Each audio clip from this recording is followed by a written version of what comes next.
있으시는 분, 요양시설을 짓고 싶으신 분, 요양시설을 갖고 계신 분, 모두의 고민을 해결해 드립니다. 요양의 A부터 Z까지 편안히. 안녕하세요. 편안히의 MC 여윤정. 편안히 대표 유석호입니다.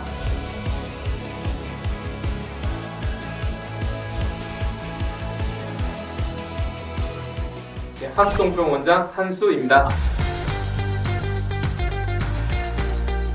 네, 오늘 수의사님과 네. 함께 실버라이프와 반려동물에 대해 이야기를 나눠보는 그 세 번째 예, 시간입니다. 세 번째 시간입니다. 우리 예. 지난 시간에 예. 또 많은 이야기를 나눴었잖아요. 어르신들이 네. 반려동물과 같이 할 때 정서적으로도 도움되고 끝내는 그게 육체적인 건강에 도움이 된다는 말씀도 네네. 드렸었고요. 네. 근데 다만 이제 혼자 거주하시는 어르신들의 경우 반려동물을 키우는 게 현실적인 문제죠. 네. 오늘 또 한번 이렇게 짚고 넘어가 보고 싶은 거는 반려견, 반려묘와 함께 할 경우에 발생할 수 있는 경제적 위생상의 문제점을 조금 언급을 해보려고 해요. 이거 중요해요. 우리가 지금 장점만 계속 얘기를 하는데 네네. 문제가 있을 수 있습니다. 맞아요. 예를 들어서 반려견, 반려묘가 아플 경우에 사람보다 돈이 솔직히 더 많이 들어요. 맞아요, 맞아요. 그래서 어르신들 같은 경우에는 병원비 아깝다고 병원도 안 가시는데 그러니까요. 같이 있는 반려견이나 반려묘가 아프기 시작하면은 네. 경제적으로 상당히 어려울 수 있고. 아니 그래서 어떤 할머니는 네. 혼자 지내시기에는 경제적으로 큰 어려움이 네. 없는데 반려견을 키우면서 폐품을 줍는다고 그걸로 해서 이제 강아지 사료도 사고 뭐 예. 이렇게 하신다고. 근데 솔직히 말해서 원장도 옆에 계시긴 하지만 동물병원 비용 너무 비싸. 보험도 안 되고 그러다 보니까 너무 비싸요. 이 솔직히 부분에 말해서. 있어 아마 수의사님 말하시면 네. 엄청 거품무실지도 몰라요. 근데 어쨌든 현실적으로는 네. 참 어려운 문제고 네, 네. 특히나 이 위생상의 문제도 반려견, 반려묘가 털날리고 이런 것 때문에 요양원, 요양병원에 같이 하는 것도 이제 현실적인 문제가 맞아요. 있어서 맞아요. 지금은 이제 뭐 봉사 차원에서 잠깐 왔다 가고 밖에 시설을 만들고 볼 수 있게끔 그렇게 네. 하는 부분도 있고 네. 또 지난주에 마침 언론에도 기사가 나왔었는데 반려견이나 반려묘가 또 이렇게 면역력이 약해지신 분들 뺨을 핥거나 접촉을 잘못할 경우에 맞아요. 기존 질병이 조금 네. 악화될 수도 있다고 하는데 그런 부분도 조금 궁금하긴 해요. 그렇죠. 네, 그래서 이제 예. 뭐 사료를 주기 전 또 주고 난 뒤에도 예. 손도 이제 깨끗이 씻어야 아, 되고 예. 그릇도 사실상 뜨거운 물을 깨끗이 헹궈야 된다. 그다음에 잘안 그렇게 물도 한 시간마다 이렇게 깨끗하게 비워주고 갈아주고. 그러니까 부지런해야 되는데 특히나 이제 어르신 분들이 또 약간의 이런 부분에서는 깜빡깜빡하고 넘어가시는 부분들이 많거든요. 그게 그것도 지난번에 네. 얘기했지만 저도 진짜 바쁜 날은 내가 점심 네. 뭐 먹었지 생각 안 날 때가 있거든요. 그쵸. 근데 치매 초기이신 분들은 당신들 식사도 못 챙기고 챙겼는지 까먹을 때가 있는데 반려견들 식사 까먹을 수 챙기는 있어. 것도 까먹을 수도 있거든요. 오늘 점심 뭐 드셨어요? 기억이 잘 안 나요. 봐봐. 그러니까 이게 걱정이야. 어쨌든 혼자 계신 분들이 시설이든 아니면은 재택에 계시는 분들이랑 해서 네. 경제적으로 위생상의 어떤 문제점들에 대해서 저희보다는 더 나은 답변을 갖고 계실 테니까요. 네네. 수의사님 이 부분에 관련해서 좀 말씀해 주시면 어떨까요? 예, 뭐 일단 반려묘와 반려견의 경우에는 사람한테 해를 끼칠 만한 균이라든가 예. 그건 극히 없어요. 뭐 광견병 이런 거는 예. 접종하고 있기 때문에 네, 균이 네, 거의 네. 없겠죠. 네. 15년도 못 사는 애들이 어떤 많은 균을 가지고 있어요. 사실은 아마 독한 균은 그렇게 있지는 않을 네, 겁니다. 네, 네. 그래서 그런 그쪽은 큰 문제가 되진 않는데 그 외적 문제라면 일단 물론 이제 가정보다 시설 쪽은 예. 좀 더 얘기를 드릴게요. 네. 강아지는 서열을 가리고 있기 예, 때문에 자기 윗서열이 뭐라 했을 때는 좀 복종을 하는 편인데 아랫서열이 그랬을 때는 바로 입이 들어온다.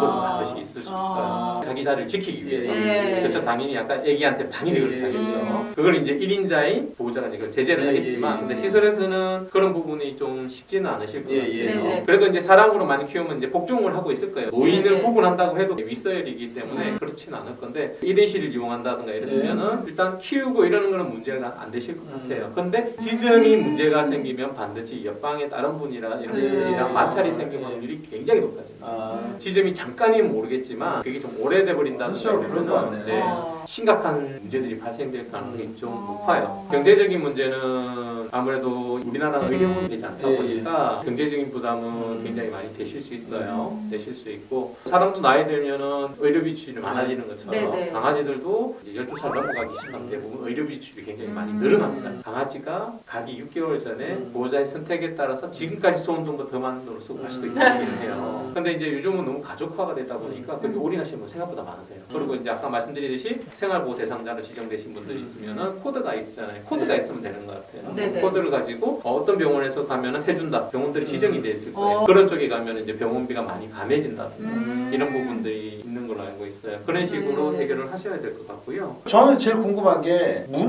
경우 발생하지 않을까요? 아니, 예를 들어서 네, 그러니까 본인이 키우던 반려견 말고 어르신이 키우던 반려견을 원 내에서나 네. 아니면 뭐 그렇죠. 다른 어르신이 이렇게 아, 했는데 네. 그분들이 인지적으로 문제가 없으면 괜찮은데 치매 초기이시거나 그럼 못 느끼시다가 이쁘다고 이렇게 쓰다듬다가 물리거나 핥혔을 경우에 거기서 파생되는 문제도 꽤 있을 것 같아요. 그렇다고 그 반려견한테 입에 뭘 채우거나 이런 건 또 네, 네. 아주 어려운 문제일 것 같고 현실적으로 저는 그게 제일 걱정이 되거든요. 그 부분은 어떤가요? 목걸이를 하나 쳐야 될 것 같아요. 만지지 우리 말아주세요. 강아지는 물지 않아요. 일단 강아지들이 들어오게 되면 성향이 있습니다. 물지 안 물지는 보호자 어느 정도 알고 있어요. 네. 자기 품에 있을 때 보호자를 지키기 위해서 먼저 어른거리면서 공격하는 애들이 있어요. 특히 싸납게 구는 애들이 욕구셔요.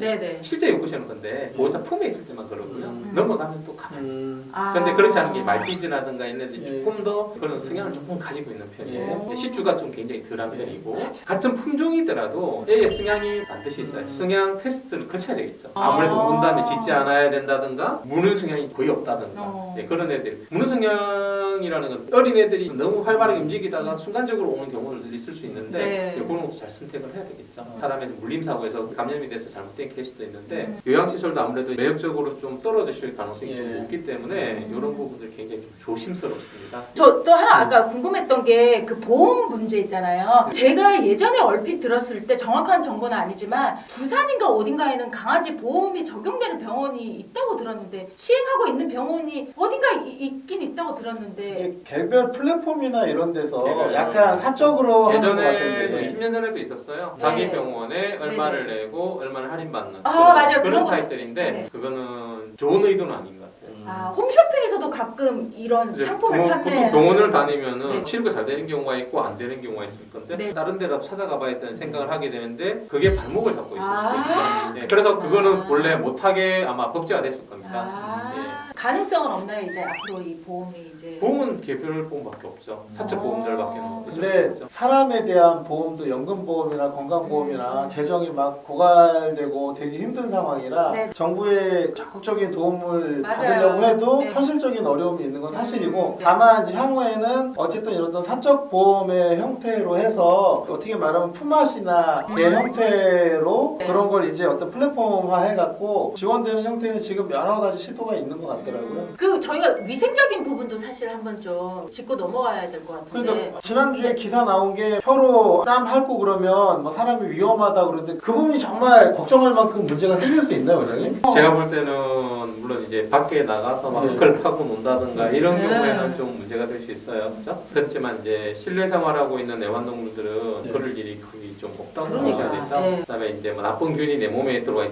강아지가 헬리코박터가 있습니다. 그 헬리코박터가 누구한테 맞겠어요? 사람한테 왔겠죠. 네, 뽀뽀하시는 네. 아빠나 엄마한테서 감염된 그러니까. 거예요. 그죠? 걔를 요즘도 유치원도 나오고 있잖아요. 유치원도 네, 있잖아요. 네, 네, 네. 유치원을 보내시는 분 많이 계시는데 그러면 병이 배가 되겠죠. 아. 네, 교환이 되겠죠. 그렇다면 많이 몰리는 쪽에 가면 갈수록 병은 커져요. 보호소라든가 이런 쪽에 아무래도 호흡기병이 막 번져 있고 우리 사람이 이제야 코로나 얘기하고 있지만 걔들도 2014년인가 15년에 처음 인플루엔자가 생겼어요. 보호소를 통해서 퍼지고 네. 그다음에 2차 병원을 통해서 심각하게 모든 애가 기침을 하는 거예요. 기침을 한 병이 없어요, 그렇게. 그런데 전체가 하고 있으니까 그때 해마루 쪽에서 일단 의뢰했더니 나중에 되니까 감염된 게 있듯이 네네. 걔도 몰리는 쪽에 가면은 병을 가져올 수 있어요. 근데 가정에서 한두 마리 키우는 애들이 병을 교환해 올 수는 없습니다. 근데 야외에서 나갔을 때 산책할 때 만났다고 해서 서로 핥게 만드시면 안 되겠죠. 물론 이제 깨끗하게 나오기 때문에 그런 애들은 큰 문제가 없어요. 사실은 밖에 돌아다니는 애가 문제인 거지. 네네네. 이게 또 뭐 어떻게 말하면은 약간 예민한 질문일 수도 있는데 이 대답에 대해서 수의사인 분은 괜찮다고 하고 사람을 주로 진료하시는 의사분들은 또 다른 의견을 얘기하실 수도 있는데 그거는 나중에 그분들 오셨을 때 한번 따로 네, 한번 네, 들어보기로 하고요. 네, 네. 어찌됐든 저희가 보기에는 개별적으로 관리하는 반려견들 네. 중에서는 이런 문제가 상당히 상당히 적고 오히려 우리가 해끼치는 게